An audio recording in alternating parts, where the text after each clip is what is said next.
Hello and welcome to the Albion Obsessed podcast. You join us on the back of nothing. Nothing's happened. This is the beginning of season 5 of the Albion Obsessed podcast. 5 seasons we've been running for now. So thank you all for subscribing, for listening, for doing whatever you want to do with our content.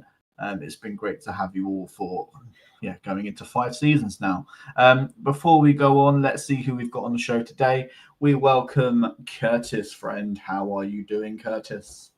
I'm groovy, my friend. Happy to be back on the pod talking to you chaps. I can't speak, seemingly, so yeah. And Curtis is going to be joining us with a very glitchy camera, so you have to apologise, and we will warn viewers of flashing images just in case you're sensitive to that. We welcome back to the stage Mr. Aaron Stevens in a very nice shirt, I must say. Yes, yeah, very nice New Away shirt. Big fan of it, big fan. How are you, Joe? I'm doing well, mate. I'm doing well. Coming to the end of school term, gearing up for summer holidays, which is going to be great fun with a 4-year-old running me ragged. I can only imagine. Dad life, eh? And we also welcome Mr. Adam Stenning. Adam, how are you doing? Yeah, I'm good, mate. Yeah, glad to be back on. Been a while, so glad to be back on. Indeed, yeah. We've got a lot to talk about with the upcoming season. And we are joined in the background by a random Scottish guy that Curtis picked up. He is a Hearts fan, and we're going to talk to him about the Tony Bloom investment. Adam, again, we've got another Adam. How are you doing? Very well, Joe. Thanks for having me on, guys. Yeah, no problem whatsoever. Just before we get into everything on the show today, we're going to pay a quick tribute to Diogo Jota and his brother Andre Silva, who both tragically lost their life in a road traffic accident in Spain. Obviously, really devastating news. Very young. Obviously, Diogo Jota only got married a couple of weeks ago, so I think there's been a lot of people sort of coming to terms with the fact that life is so precious and so fragile. And I think it serves a reminder to us all to, love our loved ones whilst we can, because tomorrow is never promised. And we want to send our deepest sympathies to his family, his friends, his teammates, and of course extend that to the Liverpool fans and anybody else who, watched him, supported him and loved him as a player. It's a heart-wrenching time. So really our sympathies at the Albion Obsessed podcast go out to everybody affected by that news. Just wanted to start today with that. Curtis, as I said, we're going to talk to Adam, who's a Hearts fan. Did you want to kick off with the questions, mate? So, Adam, on this show, when we have a guest on, we like to ask them 3 integral questions. Right? So, prepare yourself for these hard-hitting questions. So first things first, do you remember the first Hearts game that you saw? Do you know what? I was actually racking my memory about who the opponent was, but I do vividly remember going to a Hearts reserves game for my first game. That would have been when I was 7, so that wasn't yesterday. That was actually I'm going into my 30th year at Tynecastle this year, so hopefully we'll be able to mark it with something a bit special. But yeah, 7 years old. I think it was Hearts v Dunfermline, sitting in the old main stand when we were held up by pillars and there was a tree hanging out the back of it and stuff like that. I think the whole game I learnt how my dad was at football based on that one reserve game. Absolutely hammered the striker that played for us the whole 90 minutes. Came home, freezing, pouring with rain. My mum says, "How was it, Adam?" And I says, "That was quite good. Dad was moaning at the striker the whole game." And she says, "Oh, did you get beat?" I went, "No, the guy scored a hat-trick. We won 3-2. So that set the tone for the years ahead of the ups and downs of being a Hearts fan. Well, that just sounds like football heritage to me. Yeah.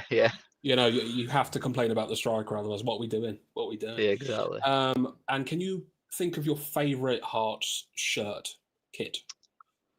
I do have a couple. I think I did mention earlier on just privately to Curtis. Oh no, I think it was publicly maybe.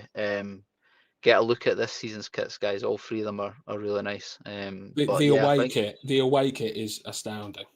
so we've got a white kit with like a little maroon trim down it, and then we've got a black and gold one that just got released today. So, yeah, all the I kits. might get that myself. We've just rejoined with Hummel. So yeah, so it's quite good. But yeah, I think favourite kit was 2014-15 season, where we were linked up with Adidas at that point.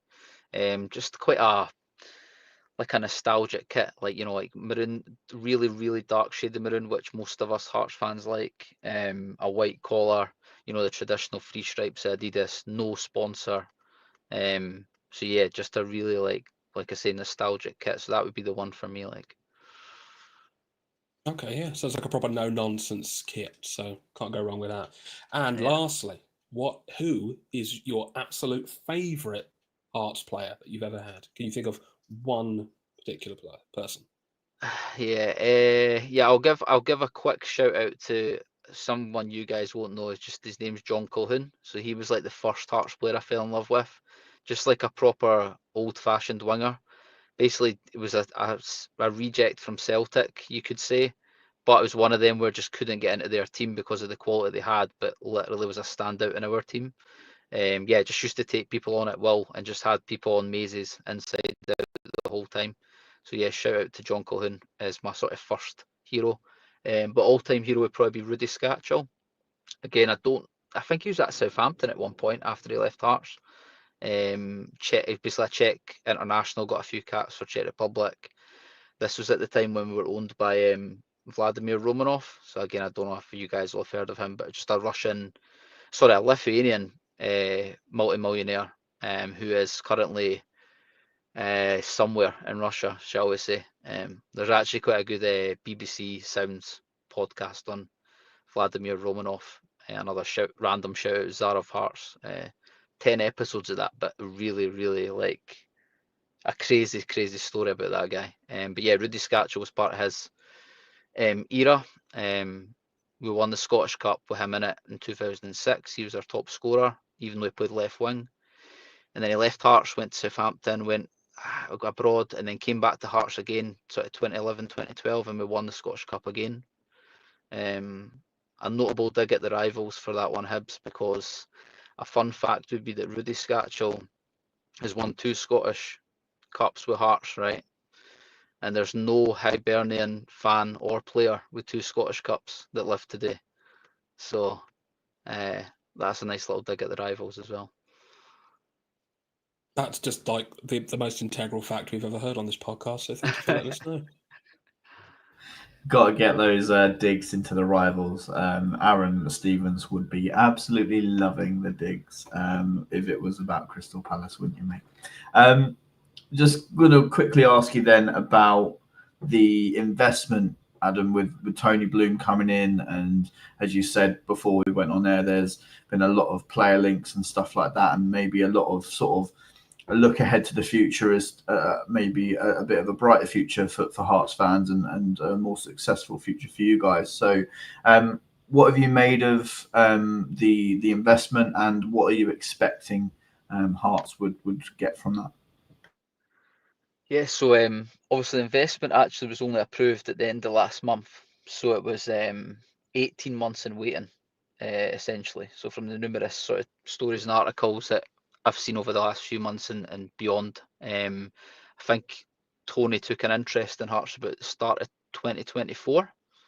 So it's been a slow burner and it's been under the radar. I think like that's generally how Tony seems to go about things anyway, just doing business his way privately, obviously with whatever goal he has in mind. It does appear to be that the 9.86 million is 29% non-voting shares, and there's no real target, it seems, for Tony other than to try and disrupt Scottish football, in his words.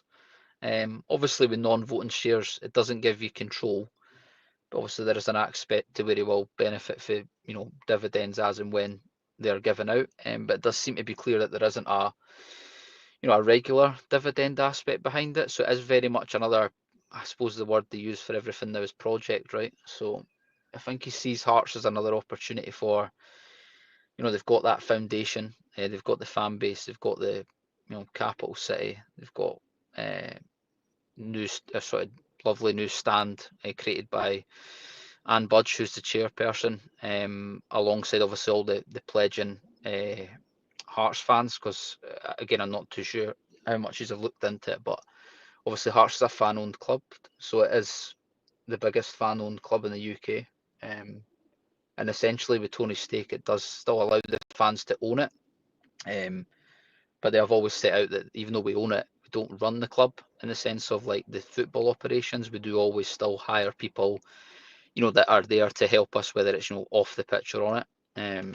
So yeah, we've got a new main stand, hotel facility which generates about $1 million a year.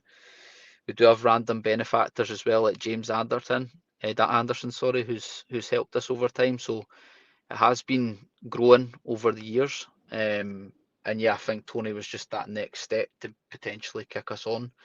And I think just essentially the people behind the club aligned to what Tony's views were, to whereby, I think there's a bit of a thing in Scottish football where you've got Celtic and Rangers, like we talked about before the call, where one of them will win the league. Now, essentially, it's just Celtic at the moment because Rangers are probably nearer us than they are to Celtic based on how they perform. Certainly in the leagues, I know in Europe they tend to turn up for Europe, but maybe not on a weekend. But yeah, so then it's just best of the rest. So it's Hearts, Hibs, Aberdeen, Dundee United, and then whoever else if they pop up with a good season. But I think Tony's vision is more to challenge those two at the top, not just to be the best of the rest. He's never mentioned about being best of the rest.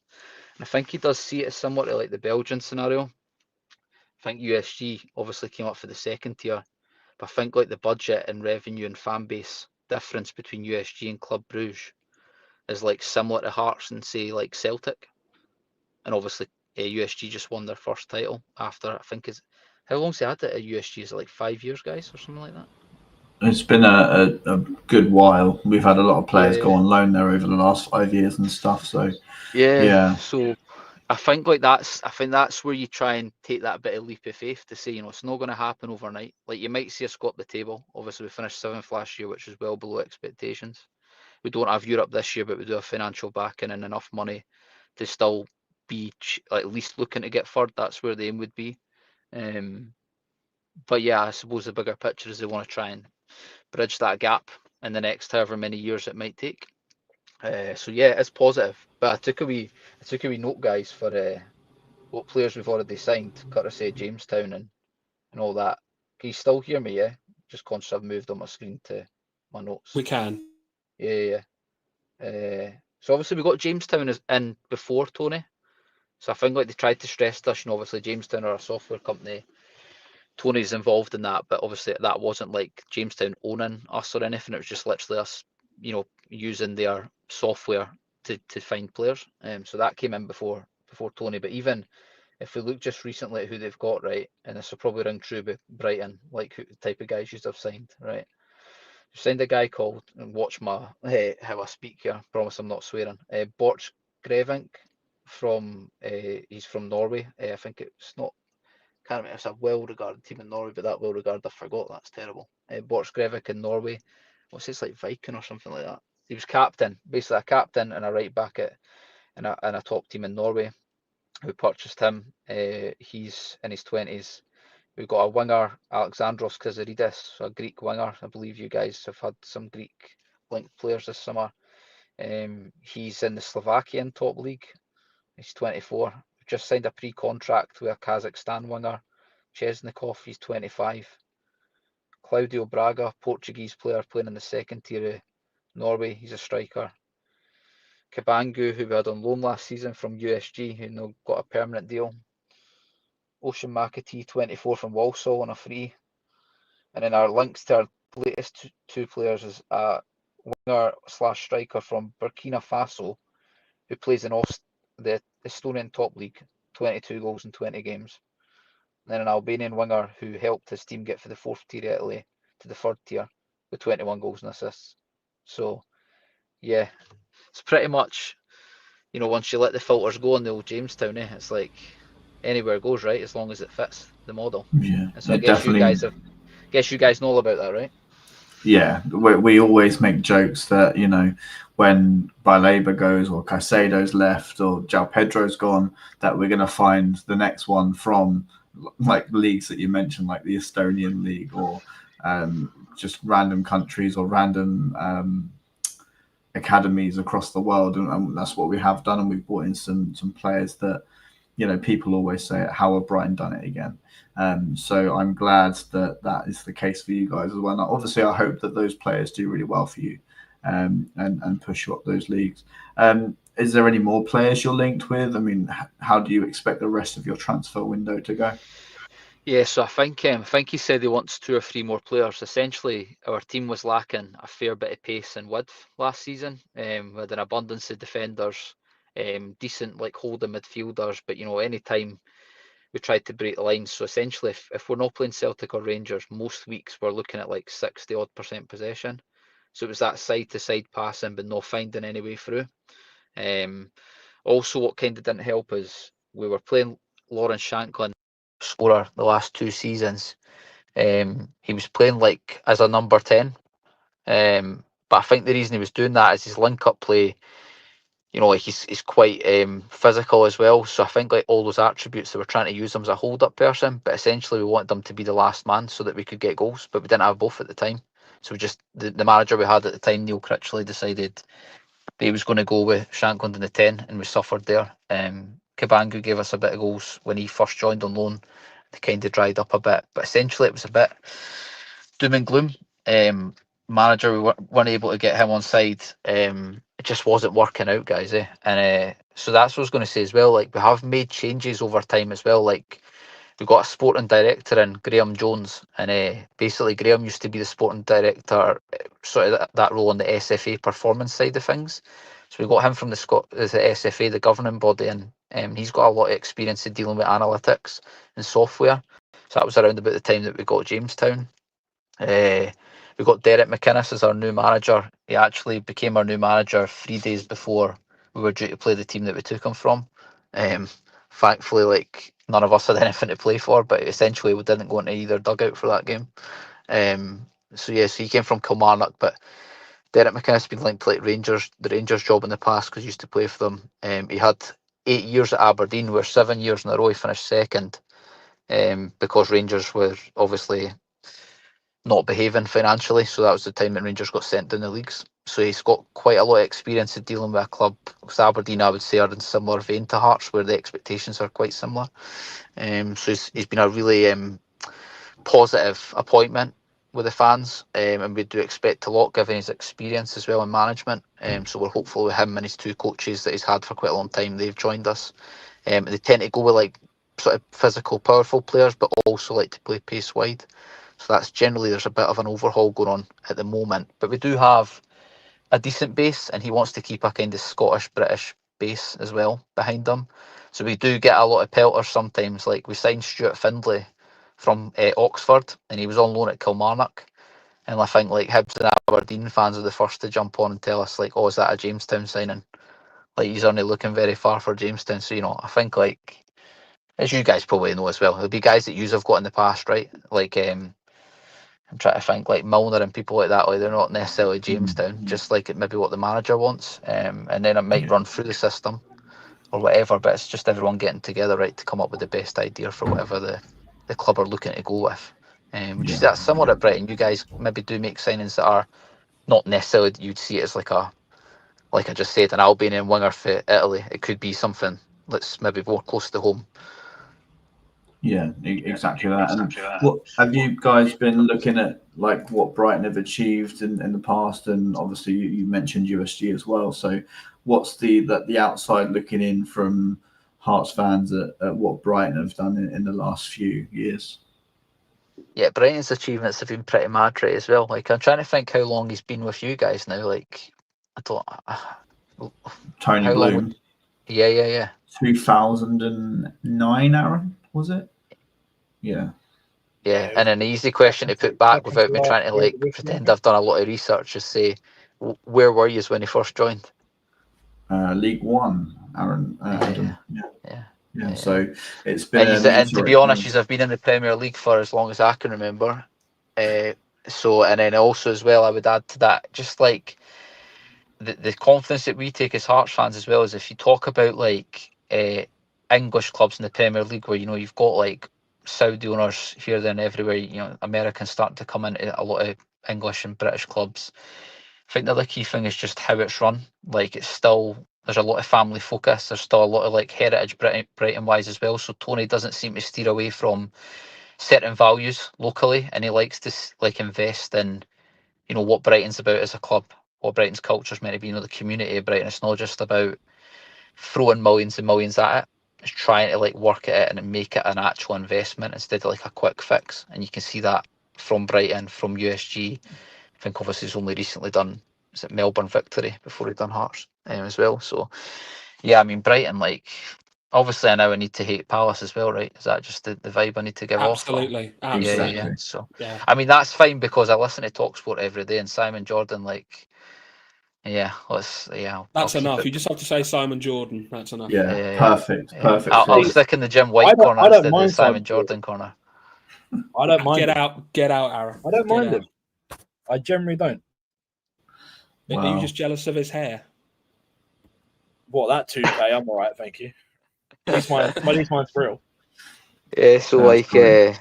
yeah, I'll take it. I think I follow another X page as well, a couple of other Brighton ones and stuff. So I obviously keep a keen interest. I think as well, it's like the funny thing is when you see like you guys getting like Greek players and then we're going for them, like it just racks your brain about what they do like system wise, because you always get in your head things about like feeder clubs and parent clubs and all this kind of stuff and the whole multi-club thing and that. You just ever wonder, like one of our first signings came for like USG and you think like, in an ideal world, as much as you don't want to be a feeder club, if you can find players that are really, really good and they do bring that promise with them, guys like yourselves probably will be obvious destinations. But I suppose you'll just never know. You just need to wait and see what happens. Well, I meant to ask you, by the way, I noticed that you re-signed Shankland in the end. Were Yeah. you ever worried he was going to be moving on, or did you think that would be something that you would have tried your hardest to secure? Mate, that's been a longer saga than something that happens in Hollyoaks, I think, to be honest. Like, the Shankland thing is just, so basically he ran his contract down as far as he could, and obviously it ran out, and then I think like there was a lot of, like I've just talked about, like a lot of things going on in the background with like managers and obviously the ownership and stuff like that. But I think he did get lucrative offers. I think he did get offered something for West Brom, like a 2-year deal for West Brom, and then he got a couple of offers for Saudi for it, but they were only for a year. But obviously the money would be wild compared to what Hearts would do. But yeah, I think essentially like he was getting offered, I can't be far off like 10 grand a week, something like that from Hearts. Don't know if there was like an appearance fees and stuff in it, so that way where it was maybe like say 7 or so grand if he doesn't play, and then it bumps up to 9 or whatever if he scores and turns and plays or something like that. So I think maybe that's the deal we've offered. Don't know for certain, obviously. And that's been on the table like firm. But since McInnes came in, he actually used to work with Shankland at Aberdeen as well. So when he was younger, it just wasn't the right time for him at Aberdeen, so he moved on. And he just banged goals everywhere. Like he went to Ayr United, second tier, like 20, 30 goals a season. Dundee United, same again, 20 goals a season. And then for us, he's scored, I think it was like 68 goals in the last 3 seasons. But obviously last season, like I said, he spent most of it as an attacking mid.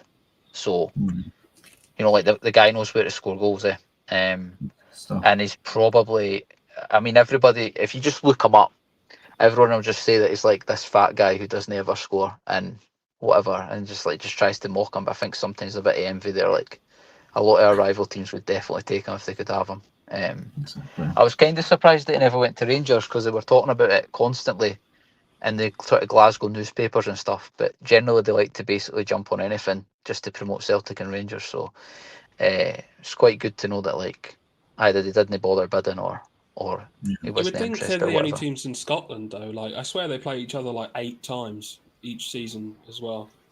It's crazy. I'll go out on a whim and say that's why they don't expand the league. Like, so like basically like we play each other at least 3 times a season in the top flight, right? And then they split the league with like 5 games to go, so you have top 6, bottom 6, and then you play everybody again once at whatever 6 you're in. So obviously Celtic and Rangers normally will be first, second, so they'll play each other at least 4 times, not including like League Cup or Scottish Cup where they're both expected to get far. So like you say, it's Yeah. going to be maybe at least 5 times a season. But yeah, like we're constantly trying to get like league expansion, like 16, 18 team leagues. Just because we've got 4 divisions like you guys. But like obviously when you get to like Scottish League 1 and League 2, it's mainly part-time teams. So like you're trying to get it where it's like just 2 bigger divisions and just try to generate better revenue for everyone else. But yeah, you won't get Celtic or Rangers doing like a Bayern Munich thing over here, where like they'll split revenue amongst other clubs and all that kind of stuff. Like Yeah. the only thing they Exactly. copy Bayern with would be just taking our players. So Adam, thank you so much for your insight on Scottish football. I'll be honest, I don't know much about it. I don't watch it enough, but I definitely will be now. Obviously, Mr. Bloom is involved. Just before we part ways and we go on to talk about the Albion, if you could just let us know, first of all, your bold prediction for the SPL season. And before you leave, just let us know where everybody can find all your wonderful work. bold prediction for the season would be Hearts to finish third within 12 points to second. Now, that doesn't sound like a lot, but trust me, being within 12 points to second when you finished 7th last year is a big achievement. Where you'll find me at Gorgie Talk on X and Instagram predominantly, Threads as well. And then I do have other ones, but I won't go into that. Just stick with the 3 I've went with. They're the main ones, guys. I'd just like to say as well, like, thanks for having me on. Every time I've interacted, there's been numerous people in my DMs for Brighton ever since Tony Bloom. And just to say, they're all really nice guys, and I wish you all the best for the season. And thanks for having me on. No worries at all. Mate, just get to know us. You'll realise we're horrible. We're horrible. Horrible. By the way, if ever you want to come up to Edinburgh or anything, or you want to come to a Hearts game, like, just give me a shout, all right? I will do, mate. Thank you. That's Cheers, a great mate. Thank offer. you. Have a good one. Take care, and, guys. Have a we'll good chat one. to you soon. Cheers. Perfect. Thanks, guys. Have a nice weekend. Bye. That was Adam, who is a Hearts fan. Of course, the Tony Bloom era at Hearts is well underway, and we will be very much looking forward to see what he can achieve with them. Let's talk about the Albion. That's what we're all here for, really. We'll start by talking about the kit launch event, which was a very exciting sort of event they put on Wednesday, with the home shirt being revealed 2 days before, then the away shirt being revealed on the day. Adam, are you one of those people who gets very impatient like me about kits, or is it just a wait and see for you? I wouldn't say, I sometimes get impatient. It depends what my mood is going into the season. But I mean, I was excited. I always get excited for it. And then I see the prices of the kit, and then I go, oh blimey, my bank account's going to get absolutely rinsed, because now with the new edition, I now have to get two kids kits and then an adult men to go with it. So it's obviously, gets an expensive one each season, it seems to be. But yeah, no, I was looking forward to it, especially just to see what the designs are, etc. But yeah, no, really sort of pleased with the results, especially the away shirt that you and Aaron are both repping. That is the one I will be going for, because I'm more keen on that than the home kit myself. Just because I think it's just a bit unique in the design, having the badge in the centre with the Nike tick there as well. So I just think, and being purple, I know Barney the dinosaur is getting a few mentions with the purple, but I mean, I like Barney as a kid, so yeah, that's also why I'm leaning towards the purple kit, I think. Happy days. Yeah, purple was actually my favourite colour when I was a kid, weirdly enough. So there you go. Let's see who we've got in the comments very quickly. We've got Joanna. Evening, everyone. Evening to you, Joanna. Thank you for joining us on the first episode of season 5. Julie saying, well said about the devastating loss of Diogo Jota. Doom also saying rest in peace to Diogo Jota as well, and asking if we can talk about Maxim de Kuiper. I hope I'm saying that right. Yes, we will be talking about potential new signings a little bit later. Oscar saying, afternoon, fellas. Met little T, I'm assuming that's Tarek Lamptey, at work today. I hope he's all good, and I hope he wasn't limping, and I hope he's ready for pre-season. Joanna's saying the training kit looks good too. Curtis, the home shirt, incorporation of Hyperturk on the side and a Hyperturk tick. Hyperturk training. What do you think of the home shirt? I don't mind it. I'll be honest with you. I know some people's opinion of it, and I really don't mind it. But I agree with what Adam was talking about, the price of it. I think for the price, I actually want to receive a live seagull with it, because that is ridiculous money. 70 quid and like a further like 40 or 50 for like customization and what have you. It's ridiculous. But I love the addition of the Hyperturk on the side. I really love the away kit. But as Joanna mentioned, the training kit looks lovely. I definitely some of that up. Yeah, it is beautiful. Mr. Stevens, you made your way to the shop. I think, was it yesterday? Yes. Or was it today? It was yesterday. My honestly, my memory is like a goldfish. What did you make of the new shop, mate? And obviously you've picked your favorite. You're wearing it. So yeah, what do you make of the new kits? Yeah, I mean, the shop is stunning. Kind of took me by surprise how big it was. Pardon the pun. Yeah, it really sort of made me smile, because it made me feel like, oh, actually, we now have an actual legit club shop. If that makes sense. But obviously, the one we had before the Amex was good, but it was always quite small. And now it's like what I would say is almost pushing like a superstore, you could say. Really, like there's a lot of space still to be used as well. In terms of the kit, I'm not a big fan of the home kit. I'm not gonna lie. I think the Hyperturk is kind of a bit pointless on that shirt, in my opinion. But the away kit is stunning. And when I saw it, the photos when it got released, I was a little bit like, I'll see what it's like in person. And as soon as I saw it in person, I was like, yeah, this is nice. It's very, very nice. I'm a bit surprised because I'm not a big fan of purple normally. But yeah, this is stunning, I have to say. And the training kit as well. I was close to getting both the training kit and this, but I decided just to get this one in the end. Fair enough, mate. Yeah, as you say, the new away shirt in person just seems to pop that little bit more. My camera is not doing it any justice whatsoever. It just looks like a really pale purple. Aaron, your camera's bringing the color of it out really nicely. So there you go. If you want to get a decent model of the kit, Aaron is your man. Let's have a look at the comments again. Joanna's saying the training kit looks good. Julie, I don't like either kit. Save me some money. Well, there you go. Andrew saying, evening, gentlemen. Hello to you. And Vicky saying, oh my God, what a stunning bottle by the Sofa Joe. Yeah, so Vicky likes to watch these streams, and she always notices that my wife puts something in the background for her to spot. So there you go. There's a bear wearing sunglasses and drinking from an Albion bottle.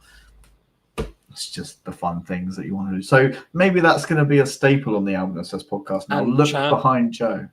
Chat, there is gin in that bottle. There is indeed. I'm a very irresponsible parent. I mean, yeah.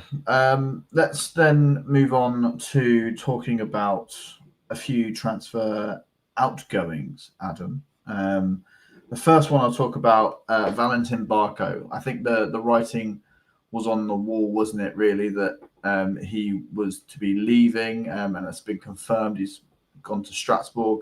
The thing that annoys me about that is that he's Blueco, and he probably will find his way to Chelsea at some point. So, Adam, what did you make of the very strange time at the Albion for Valentin Barco?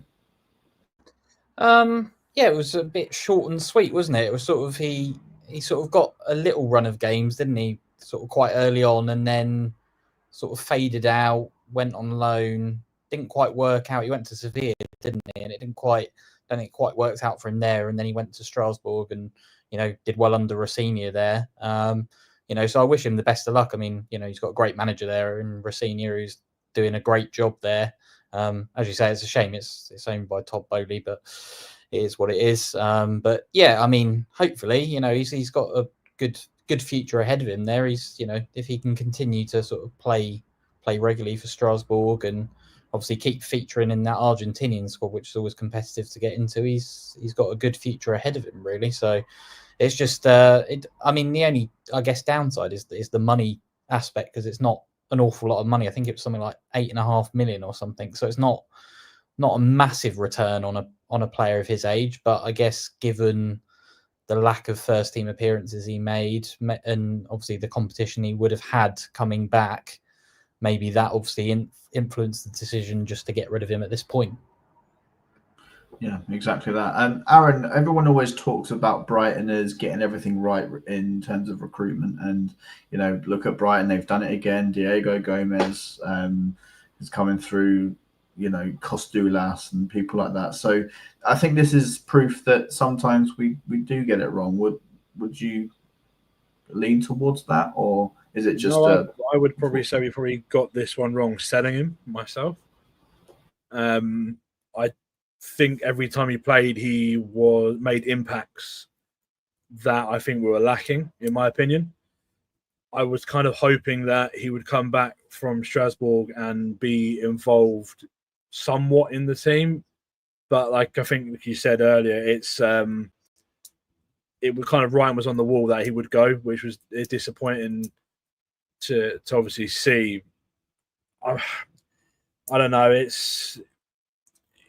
does feel like there has to be a massive set-on clause for us to do business. Not, I'm going to say poorly is probably not the wrong word, but cheaply, because that is quite a cheap deal for an Argentinian international who is still very young. I do feel like this one might come back and bite us in the arse a little bit. Yeah, Victor Gyökeres comes to mind, Curtis. Yeah, exactly. I would move on to the next outgoing, which is of course the very high profile one, Curtis, of João Pedro. He had a pretty poor end to the season, didn't he, in terms of personal reasons and punching Jan-Paul van Hecker in training. So the writing again was very much on the wall that João was to sort of look for a move away. What have you made of his departure and sort of his end to his time at the football club? I mean, ultimately, I think it's a shame because some really great memories have come from his stint with us. Obviously, our European campaign and some other really important results and whatnot. And I'll never forget about that. But I don't like how he handled himself towards the end of the season. I mean, how can you fight JP Van Heck? I just don't understand how you want to fight that man. He's beautiful. But I don't understand. I mean, I don't think we'll ever really know what happened there, the full extent of that. But ultimately, it is a shame, and it's a bigger shame that he went to Chelsea. But also, the fact that Chelsea continually want to keep giving us money is a positive, I guess. So that's the good thing, I suppose, that we made profit out of him as well. But ultimately, it's a shame because there's some great memories attached to him for me. So. Yeah, exactly that. It's just a shame that Tony Bloom has to find his way into the car and drive 60 miles up the road to a cash machine every time. So, it is what it is. Adam, what did you make of the João Pedro departure? I mean, I think it's probably an obvious question to ask if you expected him to go. And did you believe that it would be Chelsea, or did you think that maybe someone else would come in for him? Well, yeah, I think Chelsea was obviously always one of the options, wasn't it? They always seem to be, as you say, they always seem to be interested in our players. So, it's I think there was obviously Newcastle was on the cards for quite a while, wasn't it? And they had, I think sounds like they had a bid rejected that wasn't quite up to the valuation we had on him. But I think when you look at it, given all the trouble he caused towards the end of the season, to be able to double your money on a player of his caliber, even given what's happened towards the end of the season and barely featuring, I think will be seen as a not a bad result. And, you know, although we will miss his goals and assists and the moments he can provide, we have got other players in the position he plays. We've got plenty of competition there, obviously, with the likes of, especially Gruder, I'm thinking of, that obviously started to pick up towards the end of last season's, obviously had an all right under-21s campaign there, you know, and the players we've got coming back from loans as well. You know, we've got plenty of competition in that area of the pitch. And with Danny Welbeck up front, I feel quite confident, you know, that, you know, he always gives 100%. So, you know, I just think sometimes players like Pedro maybe get a bit too big for their boots. And, you know, it's all right to have that fiery side, but sometimes, you know, there's a boundary, and he pushed the boundaries a bit too much towards the end of the season. And unfortunately, you just really don't want players like that hanging around the club. So if you can double your money and get rid of them, you know, fair enough. And, you know, I guess we just move on and, you know, see what happens. But, you know, wish him all the best. But yeah, a shame it's Chelsea. But I guess £60 million is not a bad result for him, really. No, we've pretty much doubled the fee that we paid for him anyway. So we're making that back and some. So it's pretty good on our part. Let's have a quick look at the chat. Callum says, "Evening, lads. Evening to you, Callum." Andrew says, "The Amex shop is total quality. Love the training kit and the away shirt. It's wonderful and different." Yeah, exactly that. Julie asking if she thinks Cashin will go out on loan. I think with the arrival of obviously Coppola and Boscagli now confirmed as well, which is great news for the club. I think, yeah, Cashin will benefit from a loan move, maybe back to the Championship, and hopefully the top end of it as well. And you can push for promotion, and maybe that might revitalise something there that's sort of gone a little bit missing at the Albion. Joanna's saying that Marseille goal in his icy veins for penalties, but he wasn't the same. This season, yeah, there seemed to be something off in there. So, and Julie's saying she won't. I'm assuming that's saying she won't miss Pedro. I think, yeah, Aaron. I think we've got enough to cover Pedro. Are you worried that maybe we can't replace him, or do you think we're okay? I think we're a better team without him. Towards the end of the season, I thought we were a much better team without him. I think he's kind of, when De Zerbi left last year, I feel like from that point, his head kind of just wasn't really in it. I mean, he didn't particularly have a bad season last year, but it wasn't the sort of the good sort of 8 out of 10 performances that he was doing every week for the year before, and in Europe as well. I think you'll look at it and go, we've doubled our money. He's gone to chase the money himself. There's no way he's gone to Chelsea because he thinks that's the best club for him. It's not. He will rot there like every Chelsea striker does. It's like Delap will do the same. Unfortunately, look what they've done to Felix and Cuckoo. They're all much better players than Pedro and Delap, and they've both been running to the ground. And it's just what Chelsea do. They buy players at an extortionate rate and just kill them off. It's what their mantra is. I think there's only been, I would say, maybe 2 good signings that Chelsea have done in this time. And both of them have realistically come from us. Oh, actually, that's a lie, 3. Which would be Palmer, Caicedo, and now Cucurella, realistically. Other than that, every one of their signings has been a flop, and it will continue to be the same because their club's an absolute joke. And as brutal as it sounds, it's exactly how it is. The club is run like FIFA, like a FIFA career mode. That's what it's run like, and it's clearly run by clowns who have no concept of money or football. They just player's agent will go to Chelsea and go, "Yeah, my player wants to sign for you." Yeah, cool, no worries. How much do you want? 200 grand a week, 9-year deal, right? Yeah, done. Like, that's just financially does not make 0 sense. But I'm not bothered. I'm generally not bothered by losing him. I would have preferred it to be Newcastle because I actually quite like Newcastle as a club. But yeah, I hope he has a terrible time. To be honest, I hope he has a terrible time. Aaron Stevens is back on the podcast, everybody. By the way, Aaron, and I love Aaron, it. I agree with you. I don't think we looked any worse without him towards the end of the season. I thought we looked revitalised and We did, yeah. positive, and all that. So yeah.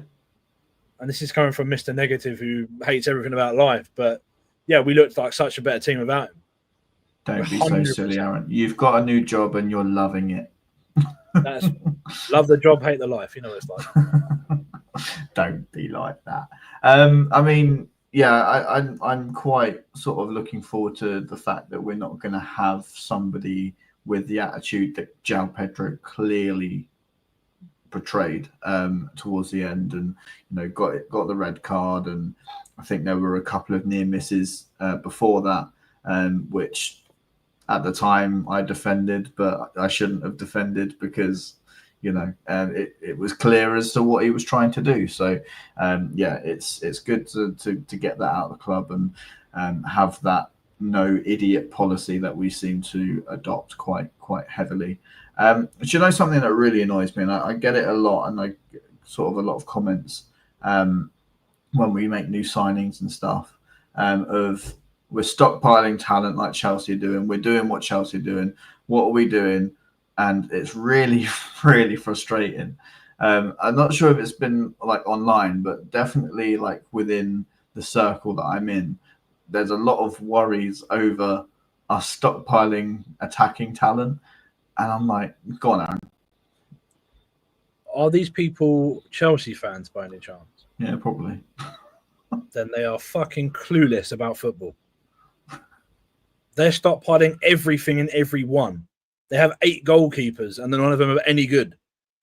They have 55 centre halves. Probably one of them is half decent.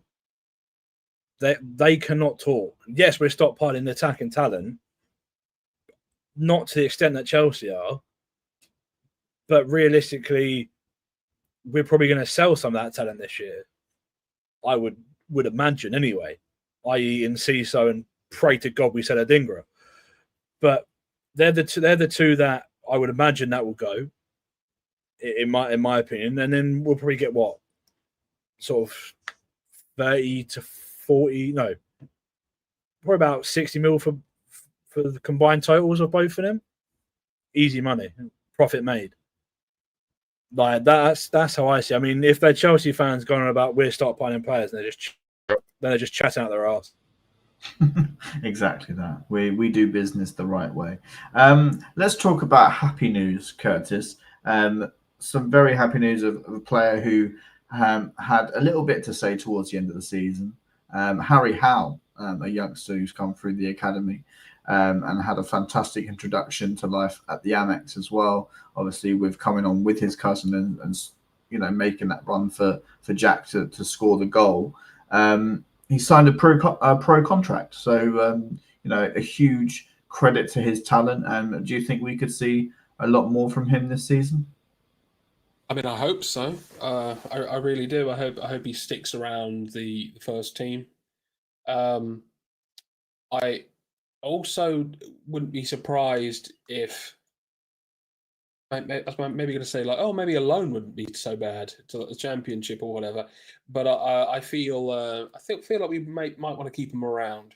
I feel like he could be quite beneficial to have in the team for like cup competitions and things of that nature. But yeah, he'll have a lot of growing up to do this season, I think, and I think it will be a real test to see how he copes with it. Yeah, definitely. Something. Oh, hello. Hold on. There we go.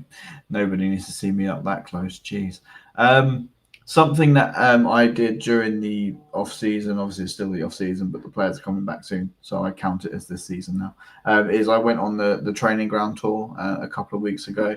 Very lucky to do that with Mental Health United, and the first thing they do is they take you down the academy sort of corridors and changing rooms, and it's so clever how they've got that set up. So it's just a really long corridor, and you've got about 10 changing rooms all down that corridor, and they've got the age groups on each. And basically, the age groups, as you go down the corridor, get closer and closer and closer to the team of the door of the first team.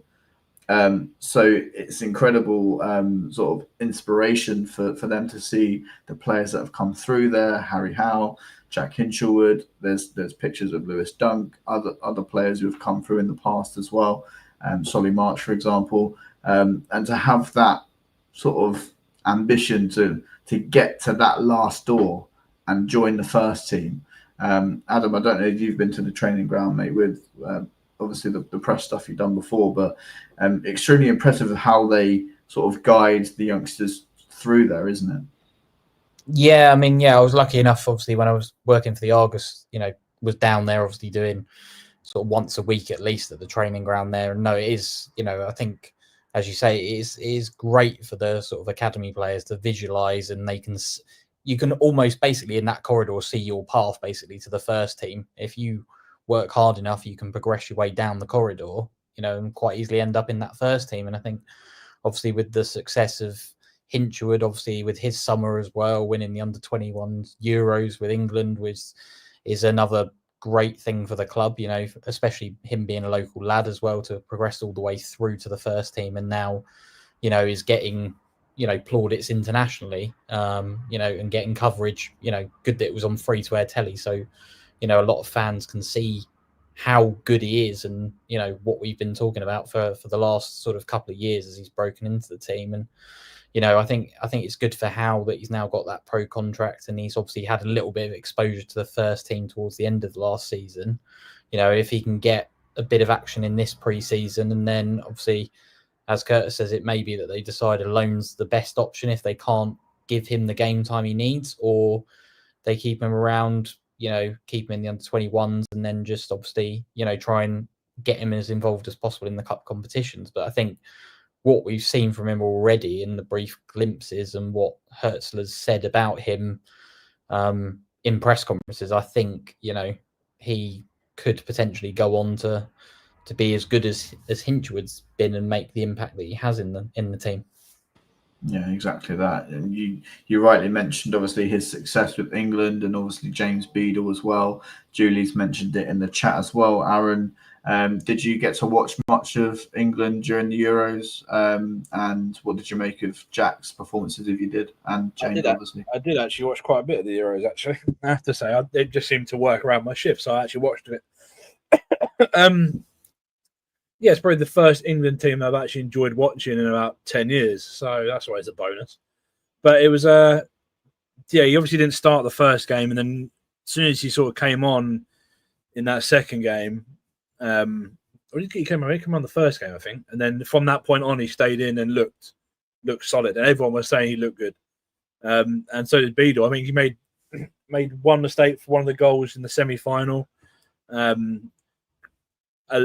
mean, it's harsh, but he could have done better with one of the goals. But he's still a child. He's still got plenty of developing to do, and that's why he's gone to Birmingham. And we're lucky enough to have Jack in the first team this year, hopefully injury free, and he can go on from strength to strength. And hopefully it'll just be another homegrown talent that will go a long way in the game.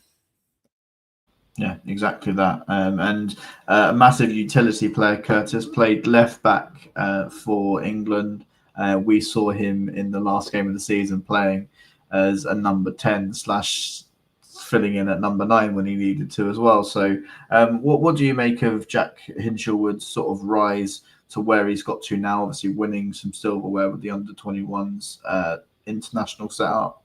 And yeah, I mean, as Aaron said, he could go, and I don't want to quote Harry Redknapp here, but right to the very top. So yeah, what do you make of Jack Hinchelwood's success?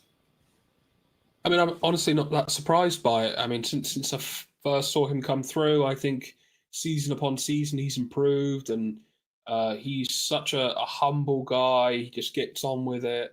He's still so young as well. Like, he's got a very high ceiling, and I'm just really excited to see what more we can get out of him. That we haven't already. But yeah, I mean, he's achieved a lot with the under-21s, and I honestly think there's a shout that he could be in the England squad in one of the next couple of tournaments. So we'll just have to see. But I'm immensely proud of the lad, and I can just see him getting better and better.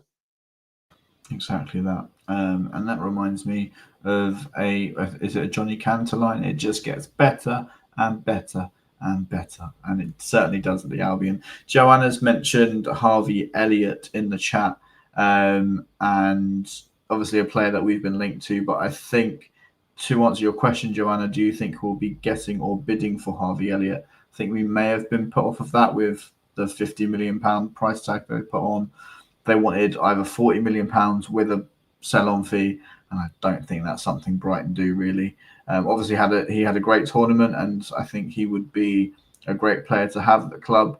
But as well, as we've spoken about earlier, with all the talent we've got in that area, I don't particularly think we need him. I think he would have been very much a luxury player had he have come through the doors, but I'm not sure that one's going to come through.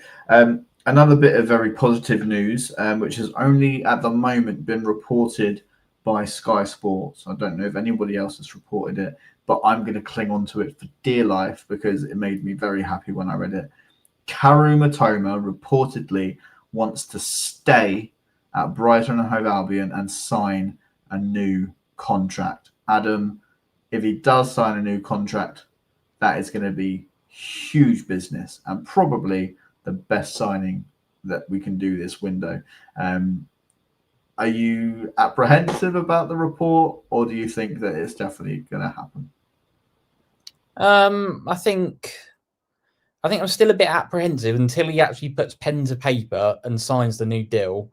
But I mean, if that is, as Sky Sports are usually pretty accurate, so I think we can say that probably is going to happen. I mean, as you say, that would be the signing of the window, because I think he's the one. If you look at all the big players that we've got and have been mentioned about leaving, if we were to lose him, he's just almost irreplaceable. You can't. I can't think of any players out there, or players in his position that you could go and get easily that could produce the magic that he can produce. I mean, you think back to that Chelsea goal. The touch, the finish. It's almost, still watching it to this day, I still think I'm in awe. I mean, I watched the goal live. I was lucky enough to be at the game, and to watch it live, you just think, has he done it? He has done it, and then he finishes it, and you think, wow, that is some goal. And he's just, I don't know, he's just magical. He's just got that element of magic. Every time he gets the ball, you almost want to stand up because something's going to happen. And we haven't had many wide players like that. The only one I can think of that made me have that feeling was Luar when he was at his absolute peak of his powers, where you got the ball and you thought, right, he's going to do something here. He can produce a bit of magic. And I haven't really felt that in a winger since until Mitoma. So I think if we can keep hold of him, brilliant. Because as I say, I just think if we were to lose any of our big players, I don't mind losing the likes of Pedro and that, purely because I think they are replaceable. But I just couldn't see us being able to replace someone like Mitoma because he's so special and unique, and you don't get many players like him, come along. Yeah, exactly that. And I found myself at the Liverpool game watching him and thinking to myself that this could be the last time I watched Karu Mitoma in a Brighton shirt, and it just came across my mind of just how iconic it is to watch him running down that left wing for us, and to have him want to stay loyal to the football club, hopefully, would just elevate his legendary status even more. And I know Tom will be smacking me in the head saying that legend so loosely, but I think if he does commit his future, he wouldn't be far off of that sort of label. Aaron, are you apprehensive, or do you think that Karu will be at the Albion for the foreseeable? I mean, as soon as Bayern started sniffing around other targets, I think that was the real only concern. He's not the type of player who will go to Saudi, I don't think. So I wasn't really overly fussed if this transfer window, to be honest. I just didn't expect him to go anywhere. Signing a new contract would be a massive, massive bonus. I don't think he's at the legendary stage yet, in my opinion. I think there's still a long way to go, to use that term, in my opinion, for that kind of accolade. He's, you could potentially say he's, what's the words they use on Football Manager? One of the favoured personnel at the club, you could say. So he's someone of the fans' favourite. But yeah, I wouldn't say he's a legend just yet. But he's a magician at his, when he's at his best, he's a magician. He's very similar to Knockout in a way. He's a player that gets you off your feet, and sort of when the ball falls to him, you kind of not expect things to happen, but you kind of hope things will happen. Yeah, there's no real in between with Mitoma. He never has an okay game. It's either magnificent or he can't control the ball for Pony. But And those days are very that's why he's still at the Albion. Yes, to a certain degree. It's probably, I don't think he could, if he went any higher, I think he might struggle with a fan base. We'll use Chelsea's fan base for a prime example, because their fans get on the back of their player after 2-3 bad performances, or he'll come on for half hour and won't impact the game, and all of a sudden, now he needs to be gone. He's terrible. He's this. He's that. Blah blah blah. Like, we're very patient. Some of us are a very patient fan base, and I think that suits him. I think it suits a lot of players. Obviously, I'm not a patient person, which may surprise a lot of you, but yeah, I think that could be the reason why other clubs haven't gone in for him. I think if he went to Saudi, for example, he'll absolutely tear that league a complete new arsehole. He would just be one of the best players in it by a country mile. But it's not for him. He's not about that life. He's not about money. He's not that much money influenced. Otherwise, he would have gone. And I think as a club, I said this to my friends before. He's not worth £100 million, but to us, he is. So not just a player, but the commercial side of it as well. He must bring in an absolute bucket full of money from Asia, an absolute bucket full of money. Like, for a club, if they lost that, they would have to get, like I said, 100 odd mil minimum, really, just to cover the player and also the commercial loss, which is bad enough to think like a business, but at the same time, welcome to Premier League football. It is a business at the end of the day. Yeah, exactly that. Curtis, obviously such a huge player for us and has been for years. What's been, I think we've mentioned this on the podcast multiple times, but what's been the most iconic Karim Mitoma moment for you? Oh God, there are numerous. One that always pops into my head because I remember exactly where I was when it happened. I was in Nottingham about to catch a coach back home because I'm from the 1920s and take a coach everywhere. We were playing Liverpool in the Cup, and I was stood there, and it was like the last few minutes of the game, and then Carew scored that goal where Joe Gomez, basically got him over and scored that amazing goal, which took us through to the next round. And audibly, I just went, yes, in the middle of this coach station, just really, really, really loud. Then I messaged my friend who I stayed with, who's a Liverpool fan. I went, have that. Right. But yeah, no, that's just one that really sticks into my mind. And obviously, that Chelsea goal recently was just out of this world. Oh, and also the Wolves goal. And you automatically know what I'm talking about when I say the Wolves goal. The Wolves goal. Yeah, absolutely. Adam, weirdly, I think you were sat behind me for that Liverpool game, if you remember that far back. Yeah, I was actually.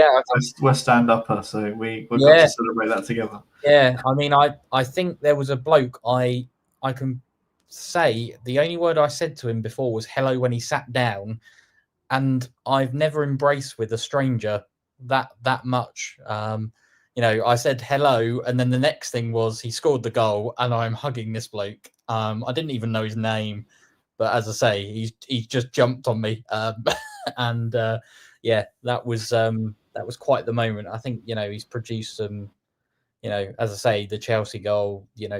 Curtis has said the Liverpool goal. There's so many, precious moments he's given us over that time, and I think what is good to see is that there's potential and room for him to grow, because obviously I feel like he can contribute more in terms of goals and assists, because I think sometimes he doesn't score enough goals and provide enough assists for the quality that he can actually produce. So I think that's one area where maybe he can just progress. If he wants to get to that next level, he almost needs to just be a bit more consistent with the goals and assists, and then he's probably ready for that next level. But I think I agree with Aaron in terms of I don't think he's quite ready to step up yet. I think it would sort of be ideal for him to stay where he is with us and just keep progressing and getting regular first team football, because I think if you go up, you just can't guarantee that you're going to walk into these other sides. Exactly. I also think maybe his age is against him for some of these other teams. They might go, oh, he's 27 years old. But I definitely think that you'll notice that players are playing later on into their careers these days, what with the sports science and things that we have. So I think because unfortunately he's been a bit injury prone with us now, and he has these like long stints of injury with his with his foot or whatever it is usually. Isn't it usually? His back as well. Back. Yeah, that's right. But I think some of the bigger teams might be like, oh God, he's like old. Ooh. Yeah, exactly that. Shan in the comments saying new away shirt looks good. Does it look better on me or does it look better on Aaron? Choose wisely. And Andrew saying about the training ground tour as well. Amazing chairman. It's amazing to have having quality ideas. I was lucky enough to shake Mr. Bloom's hand on Wednesday. He said on Joe, sorry Aaron, this looks better on me apparently. It looks better on Aaron. Look, he's popping the colour. He's popping that colour. Beautiful. Aaron is distraught. Look at him. I've also just stubbed my toe as well. Oh no. Okay. Out of pure rage, he just kicked something. Exactly.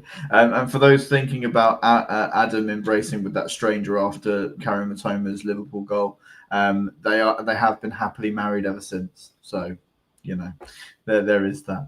I mean, we've got a few other little bits to talk about. We're being sort of strongly linked to a Belgian left back in Maxime de Kuyper, Aaron Stevens. Do you know much about him at all? I signed him on Football Manager. Any good? He was pretty solid. Good. We sort of thought like 12 was his lowest attributes, like 12 to 15. So he's like a solid player. That's literally what I know. I could not tell you a solitary thing, and I'm normally pretty good with these kind of things, but not a Scooby-Doo. There you go. From what I've read, I think he apparently he's quite suspect defensively, so that's great for us having a left back. That's what we need. We've got Purvis for that, so that's good. Yeah. Okay, good. That's the Purvis replacement. But I think it leans towards us playing that back three next season and having a wing back, because apparently he looks better. Yeah, sorry, Aaron. In that sort of role. I don't know what that quite means for obviously Karim Mitoma. I'm not really fussed on Karu going a little bit more central of like a front three and a back three. So we'll have to see what happens there. But Karu is magic, so I'm sure whatever he gets asked to do, he will provide for us. Strong link to that. Obviously, follow all of the pages online and Brighton Bubble and stuff, and be updated on that and see if we get a new left back. Adam, do you think that will spell the end for Purvis Estupiñán?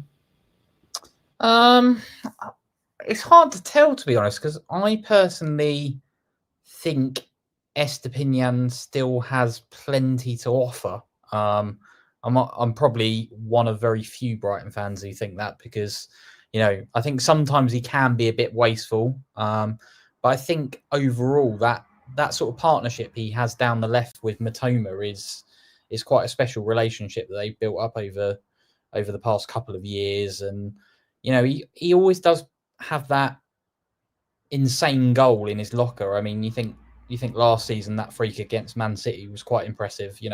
Never taken a free kick for us, and then just goes and sticks it in the net when no one's expecting it. And I mean, I think of that Tottenham goal where he scored that absolute rocket against Tottenham at the Amex was an absolute ripper of a goal. He's a gifted player. I think the problem with him is trying to keep him fit again. And if you can keep him fit, then he's brilliant. But you almost don't want him ending up down the Lamptey route of he has one really good game and then he picks up a injury and he's out for about 6 weeks or months, and then he just he's sort of a bit part player. So I think it's almost good to have somebody come in, and I think also having Kadioglu back and fit will be like a new signing, and that will obviously give him some competition.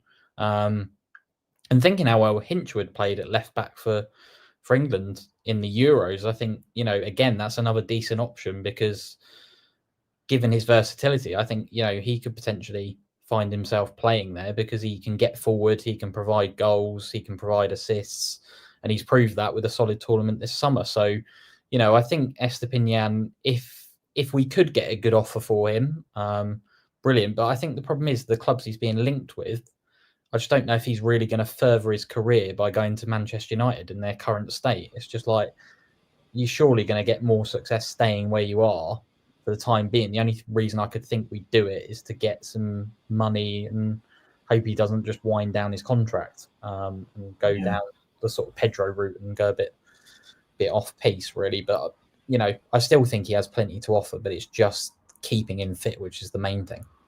Yeah, no, I think that's a pretty well-rounded sort of view on Purvis. I think we can all get caught up in the frustrations that he does some stupid stuff defensively, but he has provided some pretty decent moments.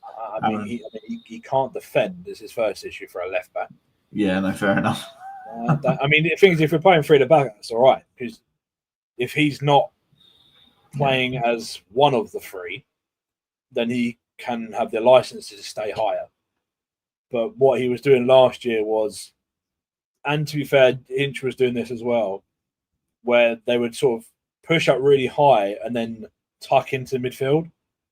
And it's like, well, follow your men, because as a left back, your winger is your man, and he's just stood there unmarked with 15 yards of space and the rest of the space, to be fair. But yeah, that's my opinion anyway. Don't get me wrong, fan. Very good player, very good player. Just defensively, he's looked poor this year. Yeah, no, I think that's fair enough, and there's room for sort of both viewpoints there. Doom is saying we've just signed a new goalkeeping coach from Leicester, Gel 10. I'm not going to try and say his last name, Ruwela. Probably butchered that, so there you go. But yeah, a new goalkeeper coach coming. Obviously, Jack Stern left, and the other guy who I struggle to remember the name of. So good to see that the club have got that sorted ahead of the new season. Curtis, what else do you think we need in the transfer window? To be honest with you, I think I like the positions that we've addressed. I think we needed some defenders. I think that was really important. I mean, I wouldn't mind sort of a replacement for like a player like Pedro. I think that would be nice. And I know that there's been talks of us being interested in that Evan Gussard. Is that you pronounce his name? Is that right? But I know Fenerbahce want him, I think, as well. And I think that's more likely. I don't know, pictures have surfaced of his agent in Turkey. So that's probably what I think is happening.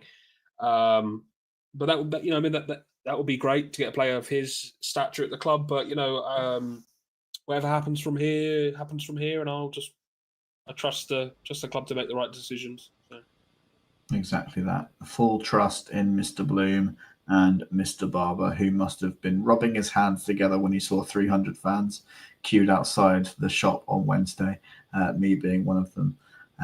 So yeah, it's what it is. I mean, we're running up to sort of an hour and 15 now. So we'll come towards the end of the show. I asked you guys in the group chat if you could give me your early predictions for the Albion in the Premier League. I will come to you first. And I was going to say Aaron, but I changed it to Adam last minute. Oh, is Adam frozen? Is he there? Oh God, I've been thinking about this all day, and the only thing I can think is, given the signings we've made, the strength we've got in the squad now, I think top 6 finish is my bold prediction. But yeah, I mean, I just think given what we've got there, and if we can add to it, I think we will be right there in that top 6. Love it. Love it. So, Mr. Aaron Stevens, a bold prediction from you, sir. What do you think is going to happen?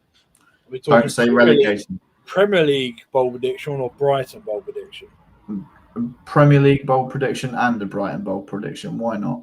United will still finish in the bottom half and probably where they are now. So 15th and below. Brighton bold prediction will get Europa League.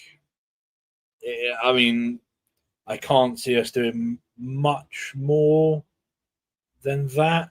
And I'm not going to try and set my hopes way too high and then, get sort of disappointed again. There's no need for that. Also, I did just see Joanna's comment in the chat, just changing the subject. I would take Calvert-Lewin in a heartbeat. My personal opinion. I think it's another Premier League proven striker. I say Premier League proven. He played in the Premier League for a long time. Just very unlucky with injuries, but he does know where the goal is when he does eventually actually take his chances.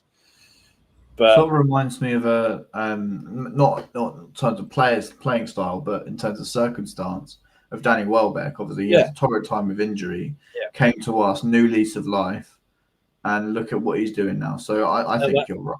I would say that's not the worst signing we could potentially make, especially on a free as well. To touch on the point that Curtis just made, sorry, I've gone a little bit off topic here,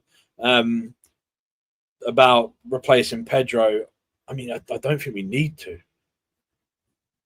because the players we've got coming back from on loan, that's the thing. We've got a lot of players. I forgot about that. Yeah, that's a good point. So we've still got Buonanotte to come back. We've still got Ibrahim Osman to come back. We've still got Enciso, etc., etc., etc. But I feel like we will need to sell some more dead wood. I don't think we'll sign anymore, but I think we'll mainly sell now. Would also be my bold prediction. We'll sell more than we buy, which I think has probably been coming for a while. As you say, we've got a few fringe players coming back from loan, ones that might not find their way into the first team. So it would make sense for the club on a business level to cash in now. Curtis, a bold. Did I ask you a bold prediction? Not yet. Right. See, that's how good my memory is. A bold prediction for the Albion in the Premier League. I think I'll have to echo with what Aaron was saying. I think we get Europa League football. I sort of sixth. Sixth or something like that. Fifth would be nice. That's sort of where I can see us hitting. I think this is going to be a really interesting season because it's Hurstler's like second season, and he's had some say on some signings, I think, and it's going to be really interesting to see how he does with players that he's had some say on. So it's interesting. I'm looking forward to just getting back to seeing us play and being stressed for 90 minutes. Love it. I have missed it so much. My bold prediction is going to make Aaron leave the studio. I've got a feeling. So I was invited to film a little bit with Seagull Social at the kit launch event. So I'm very grateful for them for having me on. They asked me my bold prediction, hence why I'm asking you guys your bold predictions today. And I said my bold prediction would be Fabian Hertzler will win Manager of the Season. Based on us what? getting Europe and improving on last season. Aaron, I can't hear you, mate. That's probably for the best. He hasn't got the words. I feel like I've said that mostly because I was really harsh to him last year, so I'm trying to be a bit nicer. And rightly so. Yeah. Is that too nice? Yes, you've gone from one extreme to the other. No. If it comes true, I will buy you a lottery ticket. If it comes true, I will shave all my hair off and go bald. If it comes true, if that comes true, I'll send you both to Turkey for hair transplants. There you go. I mean, I've still got hair, Curtis, but that's very hurtful. He's saying your hairline receding. I meant just Joe. I meant just Joe. It's fine. I understand. Shade thrown on the Albion Obsessed podcast. This is what my bold predictions does to people. But Curtis, I would love to have a hair transplant. So if you could send me to Turkey, that would be great. No worries, mate. No, but that's a very bold. Were you bold drinking? prediction. I know you don't drink, but were you drinking? No, but I did smell some alcohol somewhere, so maybe I got drunk off of that. Yeah, that's got to be it, because that's a wild statement. That's how lightweight I am. But look, if you're going to go bold, you've got to go bold. I thought you were going to say like Danny Welbeck would get like 25 goals this year. No, he's going to get. That's bold. Saying Fabian Hertz is going to win Premier League Manager of the Year is it's easy. Something. It's something. We're going to win the league. I have a bold prediction actually for the season. Hertz will get sacked by Christmas. No, not that. Well, hopefully not that bold, but I think we get to a cup final. No, I'm not talking about cup finals. I don't want to do that. Not today. I don't want to do that. This is why I haven't already spoke about Brighton for like a while, and this is the reason why. We've got nothing now until next year. So yeah. We have to avenge it. You know. No, we won't go on anymore because we want to go on like this. It can. Bloody hell. I guess that brings us to the end of the Albion Obsessed podcast forever. Oh, I'm joking. For this week. Again, thank you everyone for joining us in season 5 of the Albion Obsessed podcast. We do have a guest lined up, a returning guest. So that's a little bit of a clue for you guys coming very soon. And so very excited for that. Aaron, I'll tell you later. And Adam, I'll tell you later because I'm about to say, who is this guest? And again, we want to thank Adam from Georgie Talk for coming on and talking to us about Hearts and whatnot. And you're more than welcome to come back on later on in the season to discuss how things are going. Absolutely. When he's going to say Tony Bloom's terrible. No, Tony Bloom is never. We'll plug all his socials at the bottom as well. So make sure you give him a follow. So. Down there. Exactly right. So I guess what remains for me to say is a very big thank you to Mr. Stevens. A very big thank you to Adam Stenning. Thank you. And a ginormous thank you to Mr. Curtis Friend. And the biggest thank you to everybody in the chat who has interacted with us tonight. So wherever you may be, whenever you may be, we will see you very, very soon. Take care.